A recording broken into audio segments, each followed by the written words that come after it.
আজকে আমার রেসিপি হচ্ছে ভোলা মাছের ঝাল। তো তার জন্য তেলের মধ্যে 5 ফোড়ন, শুকনো লঙ্কা, তেজপাতা দিয়ে পেঁয়াজগুলো দিয়ে দিলাম। পেঁয়াজ টমেটোটা প্রায় ভাজা ভাজা হচ্ছে, এর মধ্যে আবার ভাজা ভাজা হয়েই গেছে প্রায়। এবার এর মধ্যে কিছুটা পেঁয়াজ আদা রসুনের পেস্ট দিয়ে দেবো।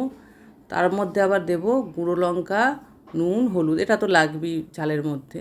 তো এটা ভালো করে মশলাটা কষাবো, কারণ মশলা যত কষাবে তত টেস্ট হয় দেখবেন খেয়ে।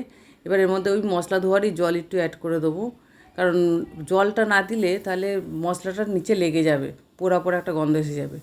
তো ওই জন্য একটু জল, সামান্য জল দিয়ে আবার মশলাটাকে ভালো করে কষিয়ে নাড়িয়ে দিয়ে একটু মশলাটাকে হতে দেবো, যাতে মশলাটা গা দিয়ে তেল ছাড়ে। তো কিছুক্ষণ কষাতে কষাতেই প্রায় মশলাটা ভালো রকম কষে গেছে। ওরই মধ্যে এবার আলুগুলো অ্যাড করে দিলাম।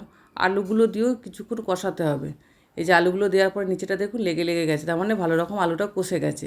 আলু মশলাটা কষে যেতে এবার এর মধ্যে পরিমাণ মতো জল দেব। জলটা প্রায় ফুটে উঠলেই মাছগুলো দিয়ে দেবো। এবার মাছগুলোকে একে একে ওর মধ্যে ওপরে সাজিয়ে দেবো। মাছগুলো যেহেতু আমি আগে ভেজে রেখেছিলাম, ওই জন্য আর ভাজার ঝামেলাটা এখন করতে হলো না। তো এই মাছটা ওদিকে করার ওদিকে চলে গেছে, এটাকে সিধা করে ভালো করে ঝোলের মধ্যে দিয়ে দিলাম। তো মাছগুলো দিয়ে আর বেশিক্ষণ সময় লাগবে না, যেহেতু আলুটাও অনেকক্ষণ ধরে ঝোলের মধ্যে ফুটছে, মাছগুলোও ভাজা।